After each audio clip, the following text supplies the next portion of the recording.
Have you ever noticed how the harder you chase something, the further it seems to run from you?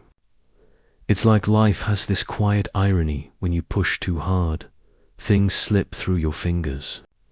You try to control every outcome, every conversation, every opportunity, believing that if you just do more, try harder, you'll finally get what you want. But what if the truth is the opposite? What if what's truly meant for you doesn't need to be hunted down, it needs to be allowed in? Think about the moments in your life when good things appeared unexpectedly. The friendship that started effortlessly, the job that came when you stopped obsessing, the peace that arrived when you finally let go of control. Those weren't accidents. They were proof that the energy we carry, the calm, the trust, the patience attracts more than anxiety ever could. Welcome back to Stoic Power Lab, your daily dose of timeless Stoic wisdom. The Stoics understood this long before modern psychology gave it a name. They taught that strength isn't in forcing life to bend to your will. It's in aligning yourself with what's already unfolding. The river doesn't fight, the current it flows, adapts, and still reaches the ocean. The same is true for us. When you stop chasing validation, stop gripping so tightly to outcomes, you make room for life to move through you. That's not weakness, that's wisdom. Because real power isn't frantic, it's grounded. It knows that what's truly yours can't miss you, and what's not meant for you can't stay. In this video, we'll explore 11 reflections that will help you shift from chasing to attracting, from controlling to trusting. You'll learn how to train your mind, the quiet engine behind every experience, to work for you, not against you. So take a breath, let go of the tension, and stay with me. Because once you understand this truth deeply, you'll stop running after what's already on its way to you. Most people go through life thinking reality happens to them, that luck, people, or circumstances decide how things turn out. But the Stoics saw it differently. They believed that everything begins in the mind. Every emotion you feel, every belief you hold, every story you tell yourself, it all starts here. The mind is the epicenter of your entire reality. Think about it. Two people can face the exact same situation. One breaks, the other grows. The difference isn't what happened, it's how they think about what happened. When you train your mind, you stop being a victim of events and start becoming the author of meaning. A setback becomes a lesson. A rejection becomes redirection. A failure becomes an opportunity to rise stronger. But here's the catch. The same mind that can be your greatest ally can also be your most dangerous enemy. Left untrained, it feeds on fear, comparison, and doubt, convincing you that you're powerless.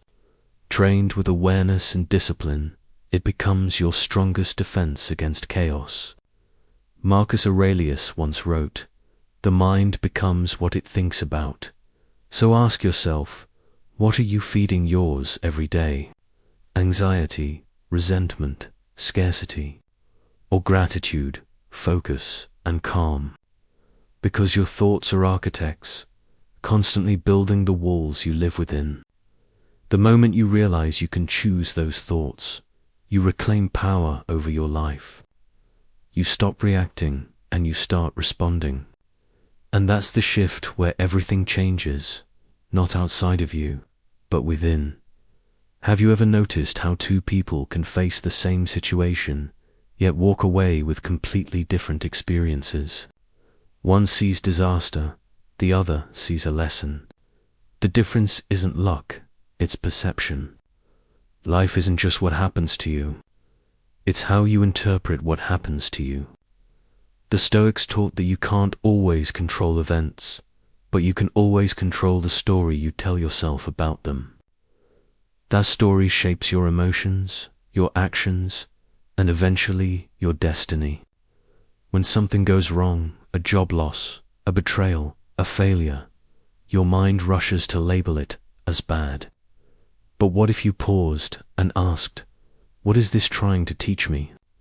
Suddenly, the same situation becomes a classroom instead of a battlefield. Transformation begins right there, in that moment when you take ownership of your perception. Because once you realize the power to change your life doesn't lie in someone else's hands but in your own, everything shifts.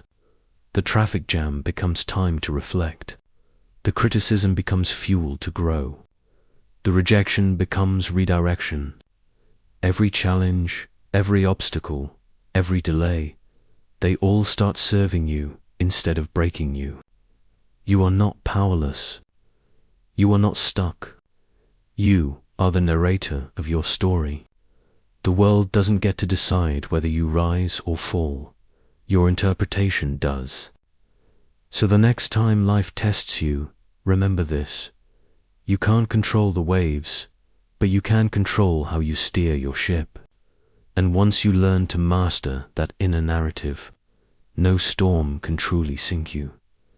Have you ever noticed how life never moves in straight lines? We plan, we prepare, we map every detail, and then life takes a sudden turn we didn't see coming. A setback, a delay, an unexpected twist, and our first instinct is to resist, to fight, to force things back into the shape we wanted. But what if that resistance is exactly what drains our strength? The Stoics understood something most of us still struggle with today. That peace doesn't come from controlling life. It comes from moving with it. To flow isn't to give up. It's to adapt with wisdom. Think of a river. When it meets a rock, it doesn't freeze or turn back. It bends. It curves. It finds another path, and yet it still reaches the ocean. That's not weakness. That's mastery. Flow is not passivity. It's the most intelligent form of action. It's the art of responding instead of reacting, of trusting that each detour has meaning, even when you can't yet see it. How many times in your life did something go wrong, only for you to realize later it was leading you exactly where you needed to be? Sometimes what feels like delay is protection. Sometimes what feels like loss is redirection. Flow asks you to loosen your grip, to stop demanding that life obey your timeline, and to start dancing with what's here. Because when you stop resisting, you begin to notice every twist, every challenge, every pause has a hidden rhythm guiding you forward. You just have to listen for it. Trust. It's such a simple word, yet it feels like one of the hardest things to live by. We say, trust the process, as if it's easy. But when life throws uncertainty in your face, when plans fall apart, when people change, when the road ahead goes dark, that's when trust becomes a true test of strength. The Stoics taught that real trust isn't about blind optimism. It's about courage. It's the strength to believe that even when you can't see the next step, the ground will still be there when you take it. Trust begins with yourself, believing that no matter what comes, you will find a way through it. Think about the storms you've already survived, the heartbreaks, the failures, the nights you thought you'd never recover from, yet here you are, wiser, calmer, stronger. That's not coincidence. That's proof. You've been building resilience, one challenge at a time. Seneca once said, "Life is long enough. If used well, and using it well means living with trust, not waiting for certainty before you act, but moving with faith that each step, even the painful ones, is part of something larger." Trust isn't weakness. It's powerful surrender. It's saying, I don't control everything, but I do control how I show up. When you stop fighting every unknown and start trusting that life unfolds as it should, peace begins to replace panic. Because trust doesn't mean everything will be easy. It means that whatever happens, you'll be ready. Most of us have been taught how to chase, how to work, how to grind, but very few of us were ever taught how to receive.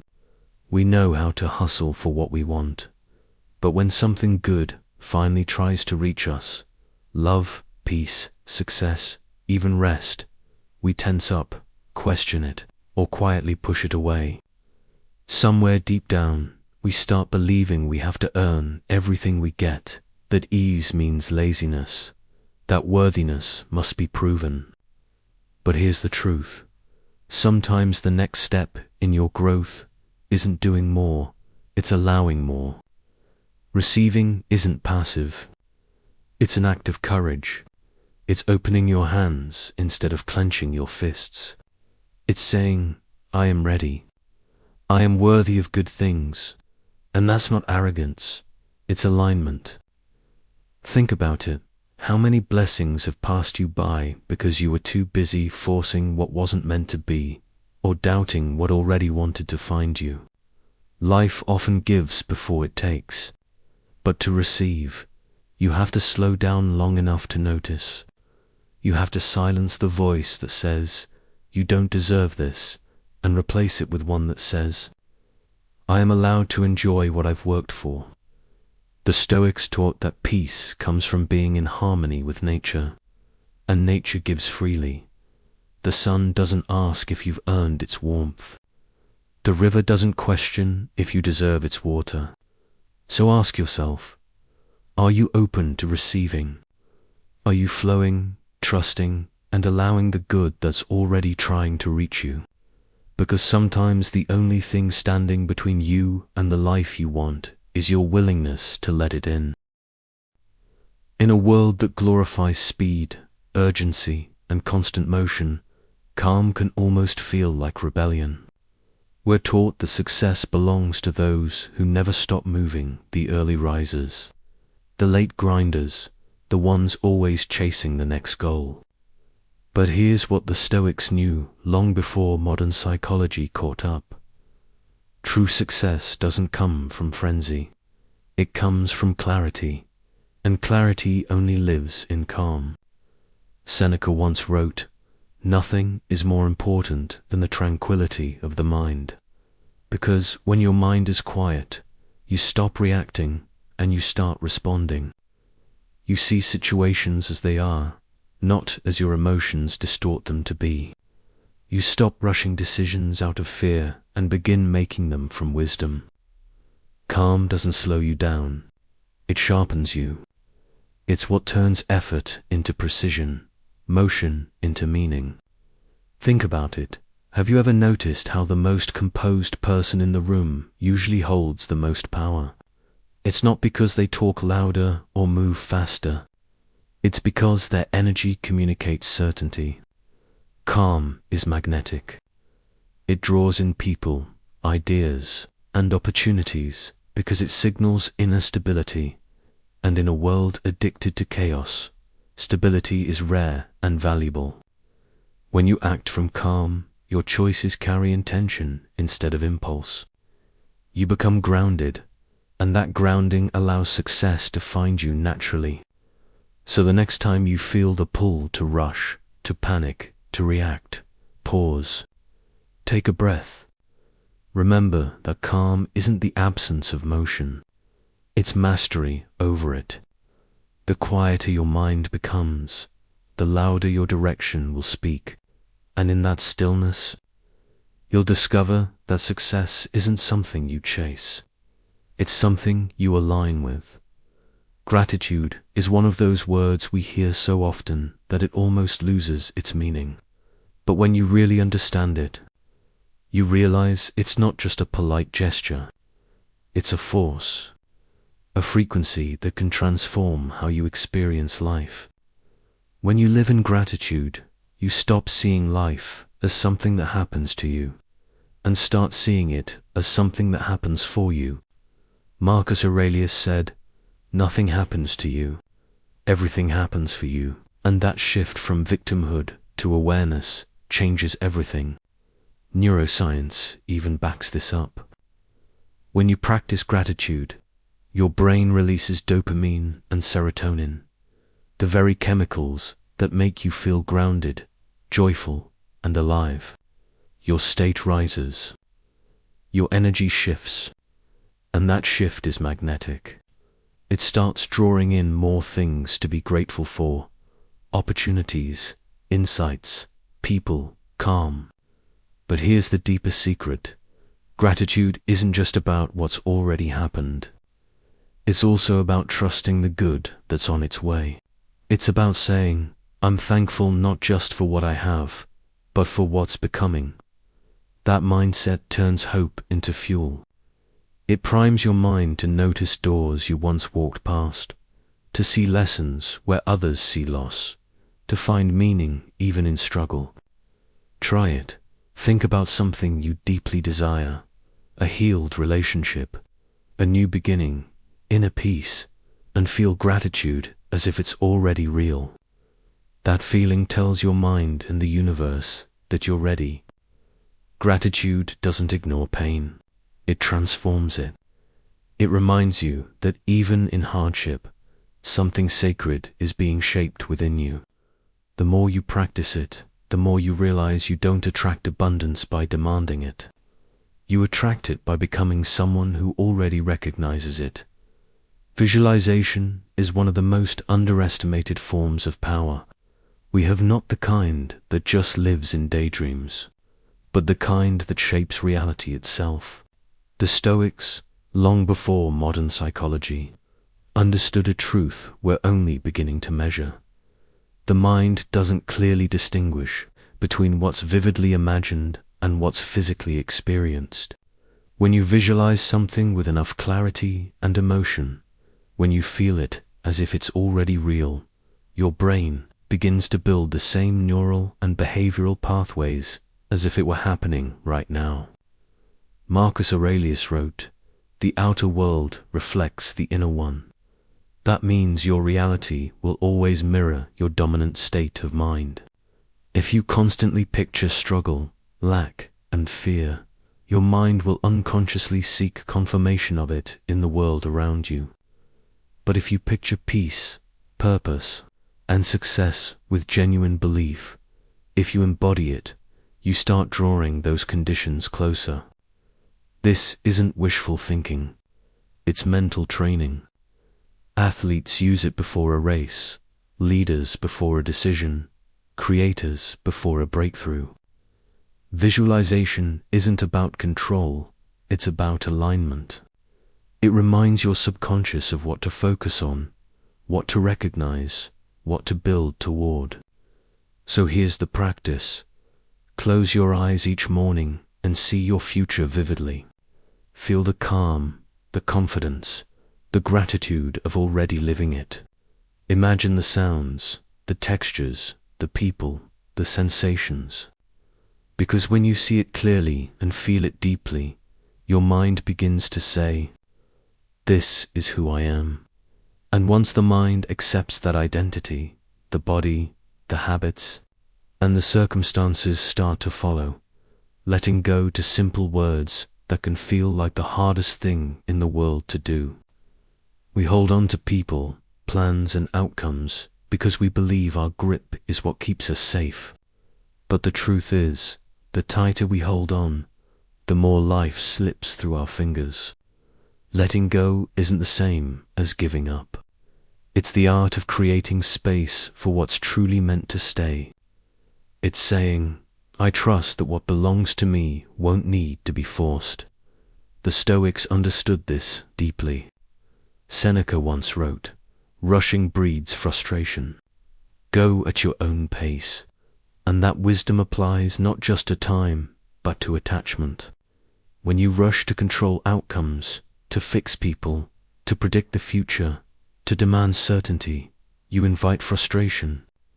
But when you accept what's outside your control, peace enters where panic once lived.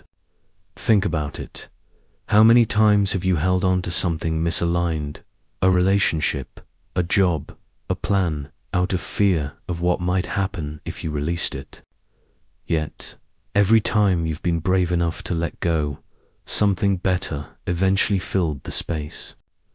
Letting go is not weakness, it's wisdom. It's understanding that closed hands can't receive new gifts. It's learning that not everyone will understand you. Not every plan will unfold perfectly, and not every outcome is meant to last. But that's okay, because peace doesn't come from managing every detail. It comes from trusting that life has a rhythm beyond your control.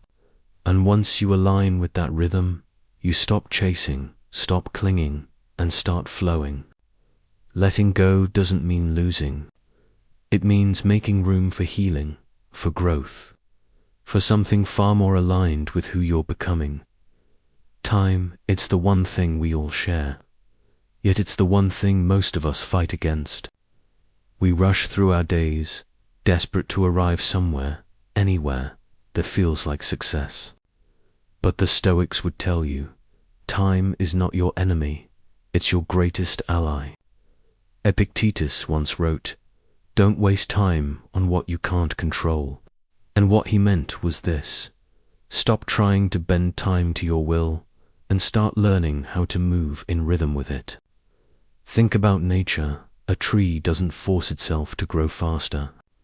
It doesn't look at the forest around it and say, "I should be taller by now." It just roots deeper, season by season, storm by storm, trusting that growth takes the time it needs. And that's how we must live too. Because rushing your path doesn't make it arrive sooner. It makes you arrive unprepared. Time isn't delaying you. It's developing you. Every pause, every waiting season, every detour that feels like stagnation is quietly preparing your foundation for what's ahead. We often say we don't have enough time, but what if the real issue is that we misuse it, filling it with worry, comparison, and noise instead of reflection, gratitude, and growth? Everyone's timing is different. The flower that blooms in spring is not late compared to the one that blooms in summer. It's simply on its own schedule. So, instead of asking, "Why not now?" ask, "How can I use this time well?" When you stop fighting time, it starts working for you. Patience isn't waiting. It's trusting that everything you're building, learning, and enduring is quietly shaping you into the person who will be ready when the moment finally arrives. Asterisk, silence. It's something most people run from, but the Stoics ran toward it. In a world addicted to noise, silence feels uncomfortable, even threatening. The moment things go quiet, the mind starts to speak, and that's exactly why it's powerful. Because silence is not the absence of sound, it's the presence of truth. Marcus Aurelius wrote, "Silence is control. Keep your inner peace amidst chaos." He understood that silence isn't empty, it's full of answers. When you allow yourself to sit in stillness, you begin to see what's been hiding beneath the surface, the unprocessed emotions, the unspoken fears, the buried desires. It's like a river. When the waters are turbulent, you can't see the bottom. But when they settle, the depths become visible. The same is true for your mind. When you slow down enough to listen, clarity emerges. Most people live on autopilot, reacting instead of responding, chasing instead of choosing. Silence breaks that pattern. It reconnects you with your inner compass, that quiet voice that already knows what you need to do. If only you'd stop drowning it out with noise. Yes, it can feel uncomfortable at first, sitting with your thoughts, facing your own reflection, realizing how often you've been moving just to avoid feeling. It's confronting, but it's also liberating, because in silence, you regain authorship of your mind. You remember that peace doesn't come from controlling the external world, but from mastering your internal one. Before every major decision, every turning point, give yourself the gift of silence. Step back, breathe, listen. Not to the world, but to yourself. Because when the noise fades, what remains is alignment, and from that place, your next step will always be the right one. Breathing, it's the first thing we do when we enter this world, and the last thing we do before we leave it. Yet most of us go through life barely aware of it. We treat the breath as automatic, something that just happens. But the Stoics, and later even modern science, remind us that it's one of the most powerful tools we have to master our inner state.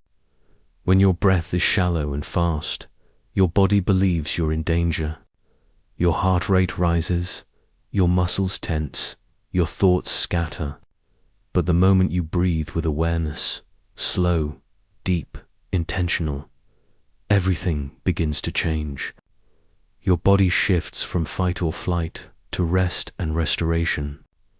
Your heart rate steadies, your mind clears, and your emotions settle into balance. You begin to respond to life instead of react to it.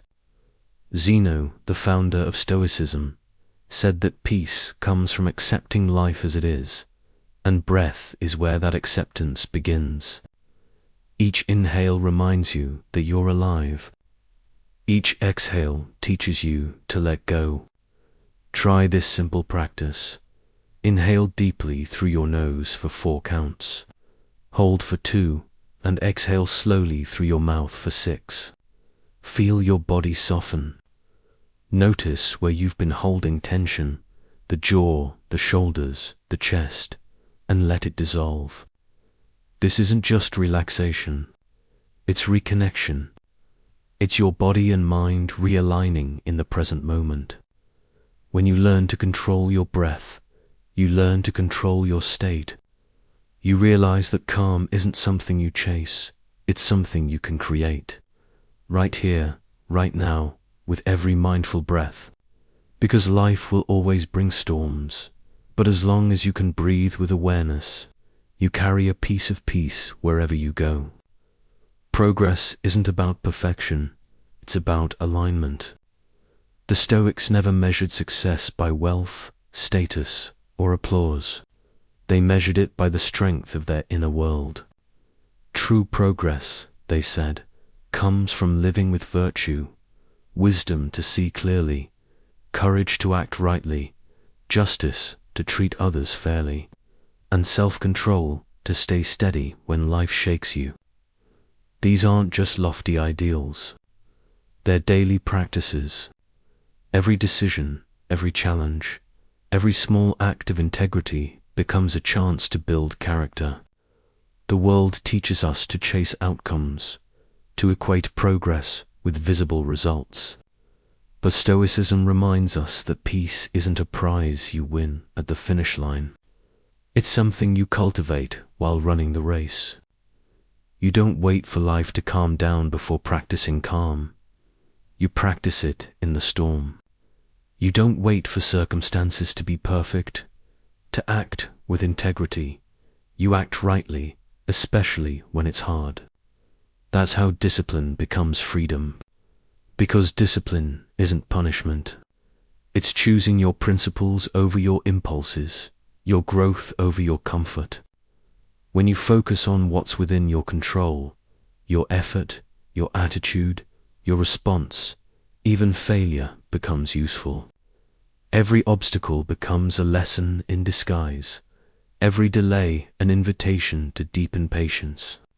The Stoics believed that life doesn't happen to you, it happens for your refinement. So if peace feels far away, remember, you're not off track. You're in training. And with each day of conscious effort, each moment you choose virtue over reaction, you're not just surviving, you're becoming the person capable of true peace. We live in a world obsessed with pressure, the pressure to achieve, to prove, to constantly be more. We tell ourselves that if we just push harder, move faster, grind longer, will finally arrive at peace. But here's the paradox. The more pressure you apply, the further peace and success slip away. Because pressure doesn't create clarity. It creates fear. It tightens your mind, limits creativity, and makes you act from anxiety instead of alignment. The Stoics understood this long before self-help books ever did, that true progress isn't born from tension, but from trust. When you slow down, you actually see more. When you stop forcing outcomes, you start allowing wisdom to guide your choices. Success isn't a straight line. It's a rhythm, moments of movement followed by moments of stillness. Think about the times you've made your best decisions. They rarely came from panic, but from presence. When you act from calm confidence, your actions carry more precision and less regret. Marcus Aurelius wrote that nothing is stronger than a soul at peace. And that's the mindset that breeds success. So here's the reframe. Stop chasing perfection. Start honoring progress. Don't demand that every step be flawless. Just make it honest. Don't try to control every outcome. Focus instead on what's in front of you today. The irony is, when you let go of the need to perform perfectly, you start performing better. Pressure suffocates potential. Patience allows it to breathe. The most successful lives aren't built by those who rush, but by those who trust the process. Trust their timing, and trust that every small, steady step taken with clarity is leading exactly where they're meant to go. At some point, we all have to decide what kind of life we want to build, one driven by constant chasing, or one guided by calm alignment. The Stoics remind us that real strength doesn't come from forcing outcomes, but from flowing with life, trusting its timing, and learning to receive what's already meant for us. These aren't abstract ideas. They're a way of living, a triad of flow, trust, and receive that reshapes how we move through every challenge and choice. When you flow, you stop fighting the current. When you trust, you stop doubting the path. And when you receive, you allow life to meet you halfway. The tools are already within your reach. Calm, gratitude, visualization, silence, and breath.